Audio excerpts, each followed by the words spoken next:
అన్నా 5 సంవత్సరాల క్రితం ఓట్లేసాం, వైసీపీ ప్రభుత్వాన్ని అధికారంలోకి తెచ్చాం. అంతకుముందు 5 సంవత్సరాలు చంద్రబాబు గారు ముఖ్యమంత్రిగా ఉన్నారు. 10 సంవత్సరాలు అయింది మన రాష్ట్రం ఏర్పడి. ఈ 10 సంవత్సరాలలో మన రాష్ట్రం ఏ బాగుపడిందో ఒకసారి ఆలోచన చేసుకోవాలి. మనకు ప్రత్యేక హోదా వచ్చుంటే 10 సంవత్సరాల క్రితం ప్రత్యేక హోదా వచ్చుంటే ఈ పాటికి మన రాష్ట్రం ఎక్కడో ఉండేది అభివృద్ధిలో. కానీ ప్రత్యేక హోదా బీజేపీ పార్టీ ఇవ్వలేదు. అదే బీజేపీ పార్టీతో చంద్రబాబు గారు పొత్తు పెట్టుకున్నారు. అదే బీజేపీ పార్టీకి జగన్మోహన్ రెడ్డి గారు తొత్తయ్యారు. ఇద్దరికీ పెద్ద తేడా లేదు. మనకు బీజేపీ పార్టీ పోలవరం ప్రాజెక్ట్ ఇవ్వకపోయినా, ప్రత్యేక హోదా ఇవ్వకపోయినా, రాజధాని ఇవ్వకపోయినా, ఆఖరికి మన కడప స్టీల్ ఫ్యాక్టరీ పక్కన మనకే లక్ష ఉద్యోగాలు ఇచ్చే ప్రాజెక్ట్ ఇవ్వకపోయినా ఏ ఒక్కసారి కూడా బీజేపీ పార్టీని ప్రశ్నించింది లేదు చంద్రబాబు గారైనా జగన్మోహన్ రెడ్డి గారైనా. మరి ఈ 2 పార్టీలను ఎందుకు ఆదరించాలో ఒక్కసారి ఆలోచన చేయండి. ఒక కాంగ్రెస్ పార్టీ కదా రాజశేఖర రెడ్డి గారి పార్టీ, ఒక కాంగ్రెస్ పార్టీ కదా రాజశేఖర రెడ్డి గారు రుణమాఫీ చేయగలిగారు. రాజశేఖర రెడ్డి గారు ఉపాధి హామీ అద్భుతంగా చేశారు.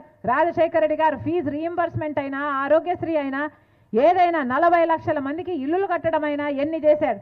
ఆఖరికి రాజశేఖర రెడ్డి గారు జలయజ్ఞంలో 54 ప్రాజెక్టులు తలబెడితే దాంట్లో 12 ప్రాజెక్టులు అయినా పూర్తి చేస్తే 42 ప్రాజెక్టులు మిగిలిపోతే ఇప్పుడు ముఖ్యమంత్రి జగన్మోహన్ రెడ్డి గారు సాక్షాత్తు కొడుకై ఉండి నేను అన్ని పూర్తి చేస్తాను అని చెప్పిన జగన్మోహన్ రెడ్డి గారు ఇప్పటి వరకు కనీసం సగం కాదు కదా, కాలు కాదు కదా, కనీసం 10వ వంతు కూడా చేయలేదు జగన్మోహన్ రెడ్డి గారు. అంతెందుకు పక్కనే గాలేరు నగరి కాలువల ద్వారా 90,000 ఎకరాలకు నీళ్ళు ఇస్తానన్నాడు ఇదే కమలాపురం నియోజకవర్గానికి జగన్మోహన్ రెడ్డి గారు. మరి చేశారా? సాధ్యమైందా? మరి ఎమ్మెల్యే ఏం చేస్తున్నట్టు పక్కన డీకేటీ భూములు కబ్జా చేశారమ్మా అని పక్కన ఇక్కడ వీళ్ళే చెప్తున్నారు అంటే మరి ఇందుకోసమేనా వీళ్ళకి అధికారం ఇచ్చింది? ఇందుకోసమేనా వీళ్ళని గెలిపించింది? భూములు కబ్జాలు చేసుకోవడానికా, వాళ్ళు డబ్బులు సంపాదించుకోవడానికా? ఒకసారి ఆలోచన చేయండి. ఇదే రవీంద్రనాథ్ రెడ్డి గారు ఎమ్మెల్యే గారు అవినాష్ గురించి, ఎంపీ గురించి చెప్తాడు. సాక్ష్యాలు వివేకానంద రెడ్డి గారు చనిపోతే ఆయన రక్తము సాక్ష్యాలు తుడిచేస్తుంటే ఈయన అమాయకంగా నిలబడి చూస్తూ ఊరుకున్నాడట. ఒక ఎమ్మెల్యేగా ఉన్న వ్యక్తి ఎంపీ గురించి చెప్తున్న మాటలు, సాక్ష్యాలు తుడిచేస్తుంటే ఈయన నిలబడి చూస్తున్నాడట. ఏమి జరుగుతుందన్నా? ఎమ్మెల్యే మాట్లాడాల్సిన మాటలా? ఎంపీ గురించి మాట్లాడాల్సిన మాటలా? ఒక ఎంపీ స్థాయిలో ఉన్న వ్యక్తి సాక్ష్యాలు తుడిపేస్తుంటే అమాయకంగా చూస్తూ ఊరుకుంటాడా? పోలీసులకు చెప్పాల్సిన బాధ్యత లేదా? మరంటే ఆయన హస్తము లేనట్టా ఉన్నట్టా? వాళ్ళే చెప్పుకుంటున్నారు కదా ఉంది అని. అన్న కడప రాజకీయాలు మీ అందరూ చూస్తున్నారు. 5 సంవత్సరాలుగా వివేకానంద రెడ్డి గారి హత్య విషయంలో ఈ రోజుటి వరకు న్యాయం జరగలేదు. సిబిఐ స్పష్టంగా సాక్ష్యాలు ఆధారాలు అన్నీ చూపించి చంపించింది అవినాష్ రెడ్డి గారు అని చెప్పినా కూడా అదే అవినాష్ రెడ్డి గారిని వెనకేసుకొస్తున్నాడు జగన్మోహన్ రెడ్డి గారు. ఇది అన్యాయమని రాజశేఖర రెడ్డి బిడ్డ, వివేకానంద రెడ్డి బిడ్డ నిర్ణయించుకొని కొట్లాడడం జరుగుతుంది. నమస్తే అమ్మా, నమస్తే. మీ అందరినీ కూడా అర్థిస్తున్నాం. రాజశేఖర రెడ్డి బిడ్డ, వివేకానంద రెడ్డి బిడ్డ కొంగు చాచి న్యాయం కోసం ప్రజా కోర్టుకు వచ్చాం. సునీతమ్మ, డాక్టర్ సునీత ఈ రోజుటి వరకు న్యాయం కోసం తట్టని తలుపు లేదు, ఎక్కని మెట్టు లేదు. పోలీస్ స్టేషన్ చుట్టూ తిరుగుతూనే ఉంది. అన్ని పోలీస్ స్టేషన్లు తిరిగింది, అన్ని కోర్టులు తిరిగింది. ఈ రోజుటి వరకు న్యాయం జరగలేదు. కారణం ముఖ్యమంత్రిగా ఉన్న జగన్మోహన్ రెడ్డి గారు తన అధికారాన్ని వాడి అధికారాన్ని దుర్వినియోగం చేసి మరి అవినాష్ రెడ్డి గారిని కాపాడుతున్నారు. 5 సంవత్సరాలుగా కాపాడడం ఒక ఎత్తు అయితే ఇప్పుడు మళ్ళీ అదే అవినాష్ రెడ్డిని ఎంపీగా నిలబెట్టారు. అంటే మళ్ళీ అధికారంలో వీళ్ళే ఉండాలి, వీళ్ళే గెలిచాలి, అధికారం వాడుకొని తప్పించుకొని తిరగాలి, ఇలాంటి వాళ్ళే చట్టసభలకు వెళ్ళాలి. అవినాష్ రెడ్డి కడప స్టీల్ ఫ్యాక్టరీ కోసం ఒక్కసారైనా కొట్లాడా అన్న? కడప స్టీల్ ఫ్యాక్టరీ ఎందుకు రాలేదు అని పార్లమెంటులో ఒక్కసారైనా గొంతెత్తాడా? ఎన్నిసార్లు వెళ్ళాడు పార్లమెంటుకు? ఢిల్లీకి వెళ్తున్నాడు, వస్తున్నాడు. ఆయన సిబిఐ కేసులో నుంచి ఆయన తప్పించుకోవడానికి ప్రయత్నిస్తున్నాడు తప్పితే ప్రజల కోసం ఎప్పుడు వెళ్ళాడు? ప్రజల కోసం ఎప్పుడు మాట్లాడాడు? ప్రజల కోసం ఎప్పుడు కొట్లాడాడు? మన కడప స్టీల్ ఫ్యాక్టరీ రాలేదు, రాజధాని రాలేదు, ఒక్క మేలు కూడా మన బిడ్డలకు ఉద్యోగాలు రావడం లేదు. జగన్మోహన్ రెడ్డి గారు సంక్రాంతి వచ్చినప్పుడల్లా జాబ్ క్యాలెండర్ వస్తుందన్నాడు. జగన్మోహన్ రెడ్డి గారు 3,000 కోట్ల రూపాయలు రైతులకు పక్కన పెడతానని పెట్టకపోయే జగన్మోహన్ రెడ్డి గారు 4,000 కోట్ల రూపాయలు ప్రతి సంవత్సరము పంట నష్టపోతే పక్కన పెడతానని పెట్టకపోయే ఒక్క వాగ్దానం కూడా నిలబెట్టుకోలేదు కదన్నా. వీళ్ళకి ఎందుకు ఇవ్వాలి అధికారం?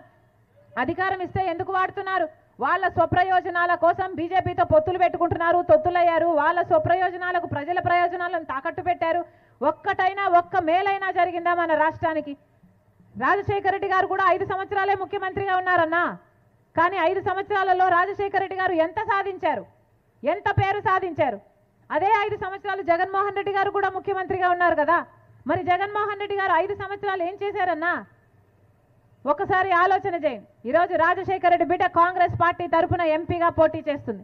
రాజశేఖర రెడ్డి బిడ్డ మీకు మాటిస్తుందన్నా, మీరు నన్ను గెలిపించండి, రాజశేఖర రెడ్డి బిడ్డను గెలిపించండి. ఈ రాజశేఖర రెడ్డి బిడ్డ ఎలాగైతే రాజశేఖర రెడ్డి గారు మీకు సేవ చేశారో, ఎలాగైతే వివేకానంద రెడ్డి గారు మీకు అందుబాటులో ఉన్నారో, రాజశేఖర రెడ్డి బిడ్డ మీకు మాటిస్తుంది. నేను అలా సేవ చేయడానికి, అలా అందుబాటులో ఉండడానికి మీ ముందుకు వచ్చాను.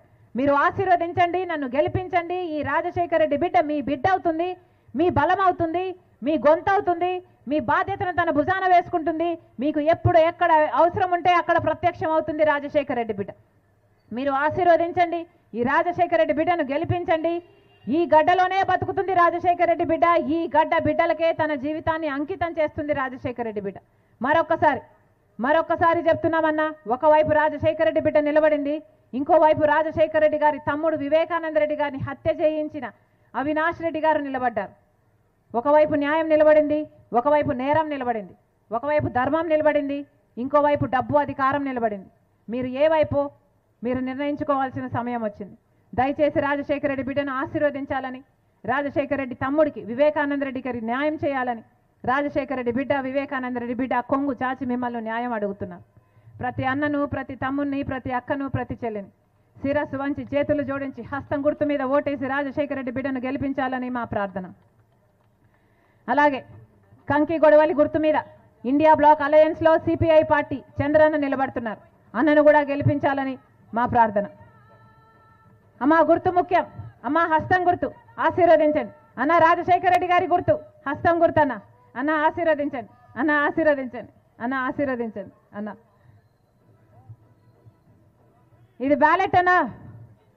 మీరు ఓట్లేయడానికి వెళ్తే ఫస్ట్ వైట్ స్లిప్ ఇస్తారు. ఈ వైట్ స్లిప్లో 4వ నంబరు హస్తం గుర్తు, 4వ నంబర్ మీద నొక్కాలి. రాజశేఖర రెడ్డి బిడ్డను గెలిపించాలని మనస్ఫూర్తిగా ప్రార్థిస్తున్నాం. 4వ నంబర్ వైట్ స్లిప్ హస్తం గుర్తు. అలాగే అన్నది కూడా పింక్ స్లిప్ 4వ నంబర్ కంకి కొడవాలి గుర్తు. ఆశీర్వదించండి అన్న, ఆశీర్వదించండి. అమ్మ ఉంటా. ముఖ్యమంత్రి రాజశేఖర రెడ్డి గారి రాజకీయ వారసురాలు మన శ్రీమతి వైఎస్ షర్మిలారెడ్డి గారు ఎంపీగా గెలవడం ద్వారా అభివృద్ధి కార్యక్రమాలు మరోసారి ముందడుగు పడేటువంటి అవకాశం ఉంది. ఈ పనులు జరగాలంటే దేశంలో ఇండియా కూటమి అధికారంలోకి రావాలి. రాహుల్ గాంధీ ప్రధాని కావాలంటే మన